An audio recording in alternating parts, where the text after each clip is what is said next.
કેમલા રોવે છો? હાથે બેનનો લોડો ભરાઈ દીધો કે હું? લોડો ભરાવી દીધો તો યાર હતું, પણ આ તો એનાથી મોટું દુઃખ છે. કાંઈ વાંધો નહીં, હું થયું કે તો ખરા. તારા ભાઈ આટલું તો જન્મ લીધો છે ગામની સેવા કરવા હાટુ. ખબર નહીં ભાઈ, હવાનો ઊભો છે ને ત્યારની કઈ મજા જ નથી આવતી. હવે સોનું સોનું લાગે છે.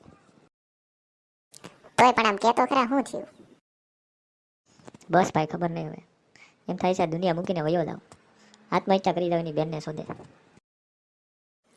સોદીના એમ કેને હવારનો માલ નથી મળ્યો, મોર્નિંગ કરવી છે એમ કેને. સોદીના બીજી બધી બકસોદી કરતો કહી દેને માલ પાણી કરવા હે દમ પાણી. લુખા લોડાવ કહી દેતા હો, આવા નાટક સોદો રાંડું જેવા. પીકી ના તા સિગરેટ લઈને આવ, ચાલ નીકળીએ દમ પાણી કરીએ. સોદીનાને પણ ફાવી ગયું હે. સવારે આવી જાય, લોડા જેવું મોઢું લઈને નાટક કરે ને અમારો માલ પી જાય. હાલો ભાઈ, તમે મોર્નિંગ કરી લીધી હોય તો અમે હવે કરી આવી ને ચેનલ નામ જો સમજી ગયા ને પીકી નાવ. કઈ કેવું ન પડે, સબસ્ક્રાઇબ કરી લેજો.